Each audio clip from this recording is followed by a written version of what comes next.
Hi, Karrie Hill here, and in this video, I'll share my story of career transformation. As a UC Berkeley Law School graduate and a past California attorney, I knew research was needed to find the best brokerage for me.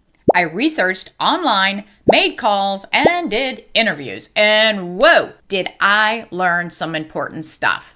I'm going to pass that on to you now, so let's get to it. Failure rate.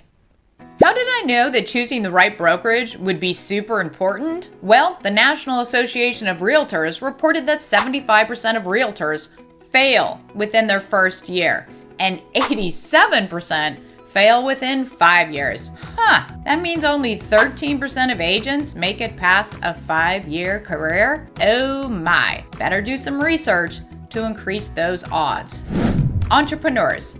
Before I jump into what I learned about the different brokerages, the first key thing I learned in my quest to find a great brokerage was that agents really operate as sole business owners. I hadn't really thought about that before. I'd worked with many agents over the decades, and I always thought an agent's brokerage was paying for something. I didn't know what. Maybe the agent's time, maybe the advertising costs for the listings, beats me. But the way agents go on about how great their brokerages are, I assumed brokerages paid for some agent expenses of doing business. Basically, that's wrong. So that you don't get blindsided, let me fill you in on some of what agents generally pay for. Association fees, like fees to be members of professional associations, like the National Association of Realtors, your state's Association of Realtors, and your local agent association, and fees from your MLS, which stands for Multiple Listing Service. Key fees. You know, those little electronic apps that agents use to open houses with their phones. Well, agents pay for that key access to their local MLS every single month. And if an agent does business outside of their main MLS, well, they will have to pay key fees for that too. And maybe they might even have to pay the association fees of the other area as well. General business expenses. Agents also pay for the cost of E&O insurance, which stands for errors and omissions, and all agents must have it. And agents usually pay for their own business cards, computers, phones, and cars, including all the costs associated with using that car for business. Lead generation costs. If you send postcards to a neighborhood to get some leads, you'll cover the design cost, the printing cost, the postage for those. If you make phone calls, you'll pay some service to provide you some phone numbers. Cost of listing a home. Agents also pay for the cost of listing a home for sale. The professional photographers, the videographers, the drones, the floor plans, the 3D home walkthroughs, the flyers and the other printed marketing materials, all the advertising, and even the expense of the signs in front of the home and that little lockbox that the other agents will use their phones to open the home with. Bottom line, for all of you people out there thinking that agents just rake in those huge fees, agents have lots of expenses, and no one pays them anything, not for their business expenses and not for their time unless a deal closes. Risky business. Talking about deals closing, like I said, agents only get paid when deals close. That's when they are reimbursed for their time and expenses. And yes, there are plenty of times when agents work hours, weeks, and months for a client who never ends up closing a deal. So there's lots of times when agents don't get paid at all for their time or their expenses. Agents can't control what clients choose to do. So it's a pretty risky business for agents. So agents, you better pick your brokerage wisely and try to tip the odds of success toward you. You'll need it. It's not an easy business. My research. I started my search for a brokerage online. I narrowed down my choices first, mostly based on the size and the success of the brokerage. Small firms didn't interest me, as I knew that those would never have big enough profits to provide great support, tools, resources, and innovation to meet changing needs over time. Here's the brokerages I chose to dive in further with. I researched traditional brokerages, Compass, Vanguard, Sotheby's, Coldwell Banker, and RE/MAX, because they are big names with a local presence. And I also researched eXp Realty because it's the fastest growing brokerage in the United States history and on the planet. That must mean something. And also, eXp has listed stock and it's part of the S&P 600. My research strategy included looking up online information, talking with agents and the managers of various firms, and also meeting in person with some brokerage managers. Here are the highlights. What did I care about most? Of course, how much I would get paid. Traditional commission split. With the big traditional brokerages, the first thing I learned is that commission splits vary. That is, there is no transparent split. One agent doesn't know what the other one makes. These brokerages make individual deals with agents based on how much value the agent brings to the brokerage. So what would be my commission split as a new agent?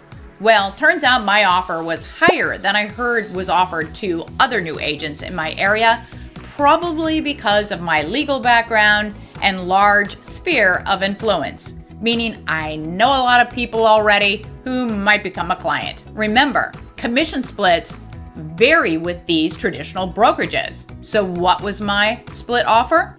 At Sotheby's and Compass, I was told I'd get about a 70%, 30% split.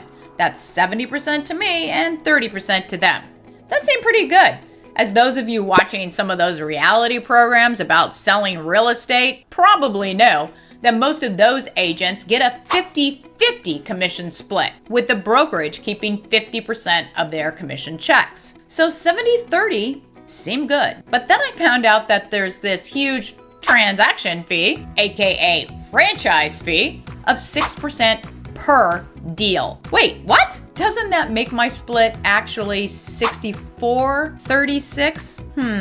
Anyway, the other large brokerages had various payouts, all about the same as Sotheby's and Compass. All these traditional brokerages were clearly impacted by the high cost of their structures. They have physical offices, lots of repetitive staff that are in all those offices, and layers of franchise middlemen. Bottom line, traditional brokerages have high expenses and those must all be paid by the agents. Agent commission splits need to benefit the brokerage for the brokerage to stay in business. eXp Realty commission split. With that knowledge, I researched eXp Realty. Much easier to research because agent pay is totally transparent. Every agent gets paid the same, and that is an 80%, 20% commission split to start with. So this commission split is already way better than the traditional brokerage's commission split that I was offered. But it gets better. Once an eXp agent has paid eXp Realty just $16,000 from that 20% that eXp Realty earns per deal, then that agent caps, and eXp pays that agent 100% of their commissions for the rest of the agent's calendar year. This is huge.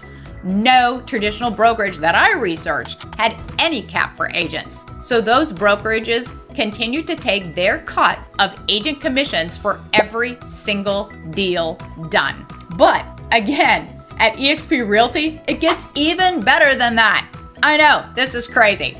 So not only does every agent get an 80-20 split that can turn into a 100% payout, but every agent also has the same opportunity to earn even more. That is, when agents meet certain requirements, they get their full amount paid to eXp, the $16,000 back in company stock. Thereby, those eXp agents, we call them icon agents, they earn 100% of their commissions for the entire year. Wow, really? I'll link a video about those certain requirements at the end of this video. Are you wondering how eXp Realty can afford to do this? I was. The answer? eXp Realty can do it because they don't have huge expenses like the traditional brokerages do. They don't have the expensive physical offices. Think Netflix instead of Blockbuster. They don't have repetitive staff, and they don't have multi-layers of franchise middlemen, usually 3 or 4 layers deep, who all need their cut of an agent's commissions. At eXp, there are two layers of payment, eXp and the agents. Oh, and before you think, but I need an office space, let me clarify. eXp's full staff works on the cloud in our eXp world, which is easy and fun to access for all your agent needs. We even have these little avatars, it's super cute. However, because eXp is a large, profitable company, they wield a lot of negotiating power, and therefore they have worked out a deal with Regus shared offices, which are located all over the world. eXp agents can use Regus lounge spaces for free. There are 2 Regus offices right by me, so I can go there if I choose to meet a client or just to hang out if I don't want to work from home. Fees. What is the next important thing to me in deciding which brokerage to join? Fees, of course. How much would I have to pay the brokerage in fees? So all the brokerages, eXp included, have small little fees like $100, $200, $300 for various things, ranging from monthly fees to have a desk in an office, that would be the traditional brokerages, to having a broker review their transactions. But I got hung up on this one huge difference. Both Sotheby's and Compass said there was a $2,200 upfront fee that I would need to pay when I joined the company, and that I would have to pay that again every single year thereafter for my E&O coverage. Like I said before, that's errors and omission insurance, and all agents must have it.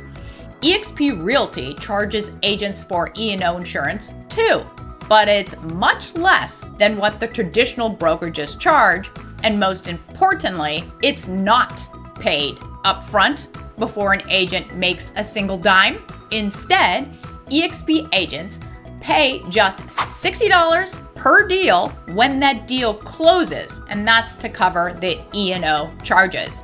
And at eXp Realty, that E&O insurance also caps again at just $750 per year. Don't you love it? So an eXp agent will never pay $2,200 that the traditional brokerages charge right up front before you've done anything.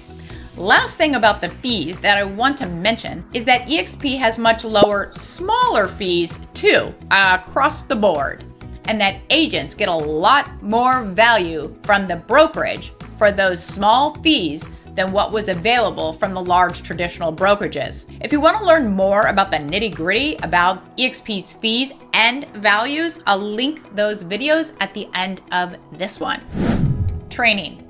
The last thing I cared about in choosing a brokerage was the available training. No traditional brokerage came close to over the 50 hours of live training every single week that is available at eXp Realty. On top of that, the quality of the training at eXp is top-notch, as much of it is taught by currently producing top agents, not old ones who already retired. It's easy to access any training at eXp that I want to attend, as they are all video calls, so no trip to an office. Also, eXp publishes a list of what the training is going to be for the upcoming week. That allows me to choose to attend meetings with topics that challenge me and skip the ones I'm confident about. All the traditional brokerages had much less organized way of agent training, or they just told me to go to a seminar, one that would cost me $2,000 to learn. Crazy. I preferred the free, cool online access that eXp Realty offers. There's more. Because of these reasons, I decided to join eXp, but once I joined, I discovered so many more advantages of eXp Realty, mostly centered on their sponsorship program. Okay, I was 3 times lucky about eXp's sponsor program. The first bit of luck was that my brokerage research had uncovered this eXp Realty sponsorship concept that, by the way, doesn't exist in any other traditional brokerages. So I knew something about eXp's 7 layers of sponsor support for agents. My second sprinkle of luck dust was that I also knew that eXp Realty sponsors must be named when an agent initially fills out their application to join eXp Realty. Naming a sponsor or trying to change it later is not possible at eXp, unless an agent leaves eXp Realty for 6 months and then returns. My last bucket of luck was that in researching sponsors, mostly online, but also by making some phone calls, I picked a sponsor that has proven to be absolutely by far the best for me. Admittedly, I subjectively believe my sponsor team, the Wolfpack, is likely best for anyone looking for a group because our group provides more value than any other group. The Wolfpack is also my community. I love these people. We are friends. Speaking of that, consider joining us. When agents partner with us, they partner with the Wolfpack. They get more value than anyone else in the real estate business is offering. Here's just a tiny bit of that value showing right now. And it's all free. The Wolfpack will never reach out for a piece of your commissions. Bottom line, eXp Realty and the Wolfpack sponsor team have far exceeded my expectations. No wonder eXp Realty continues to break records and has been on Glassdoor's top 100 companies to work for the last 7 years. Here's all the videos I was talking about. At least I hope they are showing up now. Reach out if you have any questions. Have a great day.